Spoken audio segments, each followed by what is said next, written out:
adaptations and later timely comics. In its first year, the company released their first comic titled Marvel Comics issue number 1. It was a major success, selling hundreds of thousands of copies, featuring characters like the original Human Torch and Namor the Submariner. These two characters, along with Captain America making his debut in 1941, would remain as Marvel's most popular heroes throughout its early history. Early on, Goodman hired a young man named Stanley Lieber, who would go on to create many of the most popular Marvel characters we know today. Of course, you most likely know him by his pseudonym Stan Lee. The 1960s saw the introduction of many teams and individual superheroes, anti-heroes and villains that would come to define what the company is today. Some examples are the Fantastic Four, the Avengers, the Hulk, Spider-Man, Ultron, Thor, Guardians of the Galaxy, Iron Man, X-Men, Doctor Doom and Galactus, among so many others. In the coming decades, Marvel had its ups and downs and struggled to survive, due in part to a very unstable market, while also competing with its longtime rival, DC Comics. At the turn of the century, Marvel had some success with their live-action movie adaptations. Titles like Blade, X-Men, Spider-Man and Hulk would serve as the early instigators of the immensely popular and thriving superhero movie market we have today. In 2009, Marvel Entertainment, the parent company of Marvel Comics, was acquired by the Walt Disney Company, and with their initiative to launch the Marvel Cinematic Universe, superheroes are more popular than ever before. It was very close that Marvel never even came into existence. You see, in 1937, Martin Goodman was on his honeymoon in Europe with his wife. When it was time to return to the US, Goodman wanted to ride the exciting and marvelous Hindenburg airship. However, as he was late to buy tickets, he was unable to secure 2 seats next to each other, so the couple took a plane back instead. If 2 seats had been available, it's likely they would have perished in the inferno of the now famous Hindenburg disaster.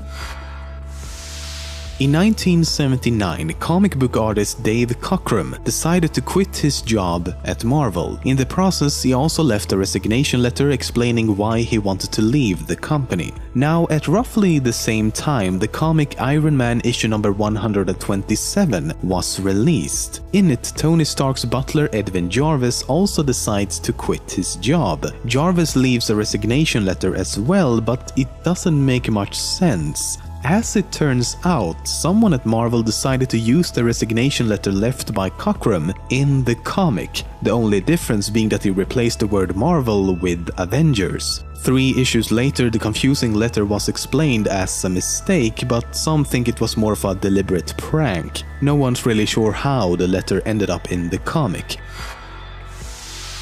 Wolverine is arguably one of the most popular members of the X-Men, if not one of Marvel's most popular characters overall. During his inception, they wanted to name him either the Wolverine or the Badger. Luckily, they chose the former. I mean, look at this thing, it's just a cute little badger.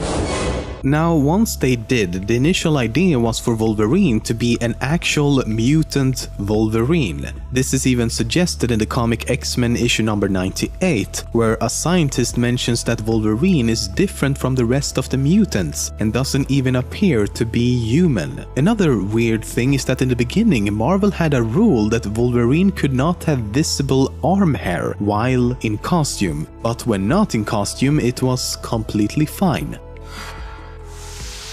Superman kind of exists in the Marvel universe. Well, at least his alternate personality Clark Kent does. In several comics published by Marvel over the years, he has been seen as a background character, even having a few lines here and there. However, this isn't exactly canon, and it isn't exactly Superman. Clark Kent in this case is just a normal news reporter and is only included as a joke and a sort of cameo. It was never intended to be taken seriously. Something I have always wondered about is, after an epic battle taking place in some fictional metropolis somewhere, who's responsible for cleaning up the mess these battles often leave behind? Turns out that Marvel has actually tried to answer that question with an organization appropriately called Damage Control. Damage Control is a large corporation that uses advanced engineering technology to repair anything from an entire city to the Avengers Mansion in a very short amount of time. For example, they were responsible for rebuilding New York after the event known as World War Hulk. I mean, it's a major suspension of disbelief, but hey, at least it's better than just because magic. In 1984, Marvel was doing extremely well. They had a market share of around 70%, with DC Comics at somewhere around 20%. In fact, for many years, DC Comics had struggled financially. So in February of that year, the head of DC Comics' parent company, Warner Communications, called the president of Marvel because he wanted to give them the publishing rights for all of DC Comics' characters. Eventually, they reached an agreement, and Marvel was actually set to acquire DC Comics, along with all of its characters like Superman, Batman, The Flash, and so on. The reason this never happened was because it would have resulted in Marvel completely dominating the industry with a staggering 90% market share, meaning Marvel could essentially do whatever they wanted without any sort of competition. Today, Marvel and DC are at a more equal footing, with other publishers like Dark Horse and Image Comics not too far behind. Michael Jackson was a big fan of comics and had a whole collection of hard-to-find comic book collectibles. One of his favorite characters was Spider-Man. In the 1990s, Marvel was looking into making a live-action Spider-Man movie, and when Michael Jackson heard of this, he wanted to be cast as the lead character, Peter Parker himself. He wanted to do this so badly that he attempted to actually buy Marvel Comics just so he could make and star in this movie. I think we're all pretty happy that this never happened.